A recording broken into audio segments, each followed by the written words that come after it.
Hello, everyone. Good afternoon. My name is Candice Clark, and I'm your autism specialist here at Middleton Elementary School. I would like to take time out to thank you for joining today's meeting.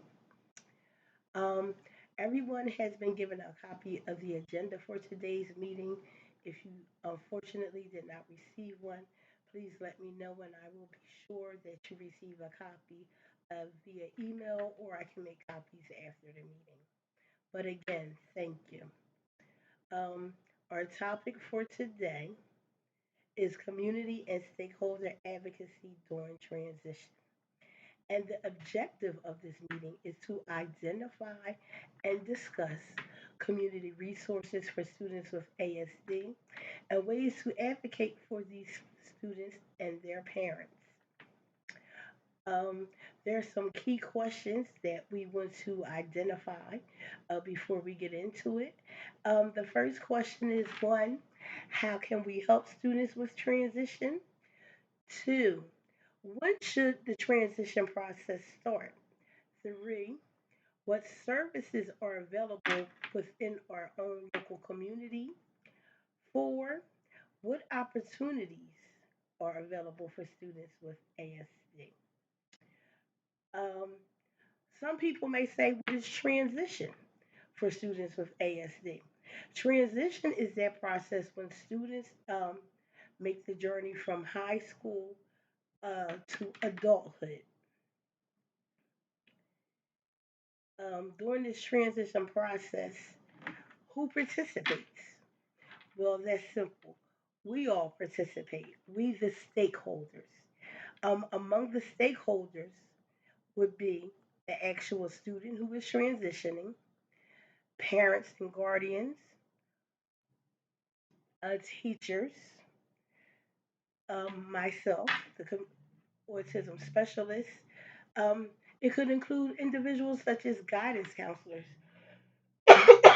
excuse me, um, companies in the community, businesses in the community, and state and local agencies. Stakeholders would be anyone that would be involved directly in the care and preparation for their student with ASD. Um, it is important that we as stakeholders collaborate during this transition process. Collaboration is important for several reasons. Collaboration increases the communication among the stakeholders involved.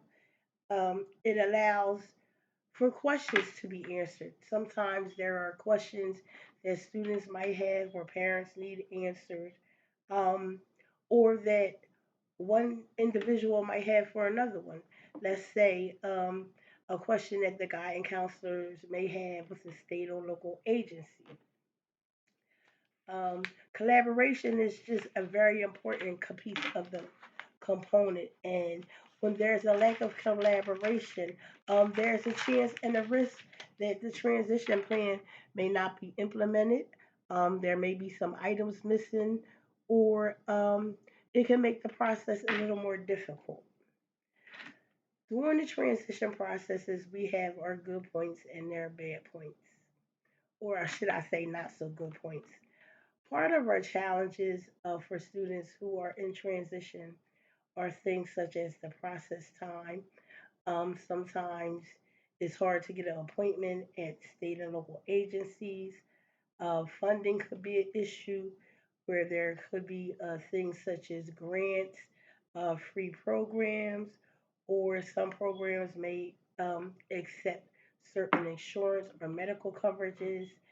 Transportation could be a problem, accountability, or even medical issues. So, one of the questions you might have is, how do we as stakeholders advocate for our students with ASD? There are many ways that we can advocate for our students with ASD. Um, Part of it is sharing the skills and strategies that we have as professionals. Each stakeholder brings a special skill set to the table, which is another reason why collaboration is very important during this process time. Um, Another way is we can attend trainings and workshops to find out and learn as much information as possible to bring back to the other stakeholders and during meetings such as this. Um, Another way is to reach out to locals and state agencies within our areas. Um, Local and state agencies play an important dynamic during the transition process because some of these programs are programs that not only help them during the transitional planning, but that can help lead them um, throughout life. Some students will need assistance um, for their entire lives as adults, and that's where our state and local agencies come to play. Um, During an earlier session, we talked about resources in our area. Um, we're going to start with the resources in education and training. Um, some ideas about education and training is post secondary schooling, that could be a community college or university. Um, a trade school, a mentoring program, and there are places in our area that offer those resources. There's the ARC program, which is located in New Jersey. There's Camden County Technical Schools, and your school district. Check with your school district special education department, and they also have resources and links to within the community that can help students have transition during this time.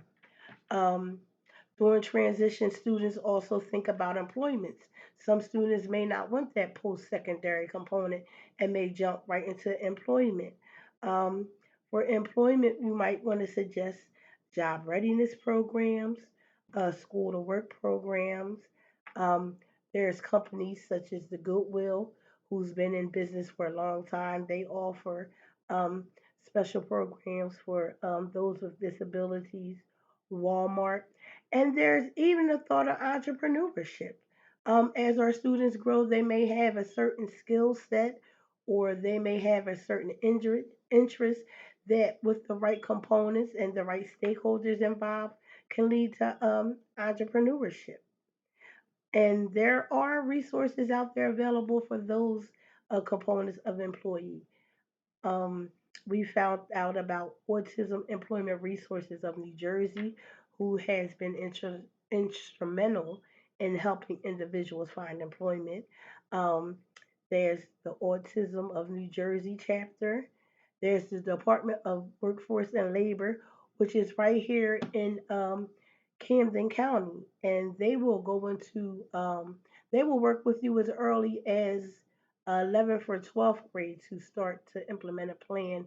Um, they not only give you the resources that you need, they send students on jobs that are basically almost guaranteed. And then there's the Jewish uh, Family and Children's Services located in Cherry Hill, New Jersey. And another component of transitioning is independent living. Some students prefer to remain at home. Some students want to venture out on their own because they have the skills and capability, but just don't know how to go about achieving um, getting their own living arrangements. So, some ideas is you may want to tap into rental places for those with disabilities. You may want to look into group homes or group organizations, and some students may just want to remain with family. And there are resources available for that as well. Again, you have Autism of New Jersey, you have Bancroft, you have Eden Adult Residential, and Camden City Independent Living. So there are organizations out there, and it's up to us as stakeholders to help students implement these plans and check into these resources and gather this information um, and come together on a collaborative basis to finalize a plan to help during transition and advocacy. It's just not about what students want is about not only but what they want, but what's available to them in their community, what they qualify for, and it's up to me as an autism specialist to help parents and other stakeholders tap into them various resources. A good way to do so is to help students figure out what they're interested in. This can be done through assessment by myself or um, the parent or the teacher or other stakeholders involved. This can be done through assessment, taking students on trips, allowing them to volunteer, just introducing them into the work world or the volunteer world to help them um, find things that lie within them that they didn't know exist or knew was there and needed to push further. Um, the stakeholders all have different roles. There's not one stakeholder who is more important than the other, and it takes the cooperation of all stakeholders. Stakeholders, again, can involve parents, the student, anyone who has direct contact in the education and care of their student. Um, Again, you when looking for community resources, you want to tap into your schools. You want to Google the resources in your area.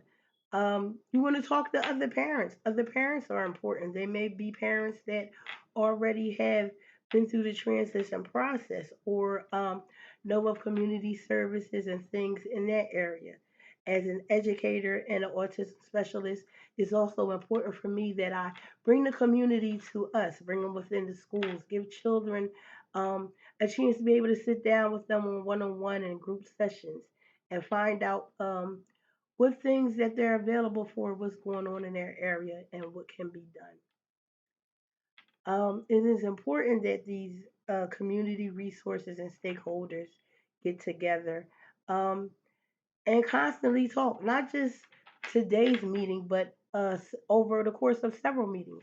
Information changes from time to time, and it's important that we keep up on this information and we keep update to the resources available for our students and to further discuss ways that we can advocate for our parents in the neighborhood and within our school district and within our area.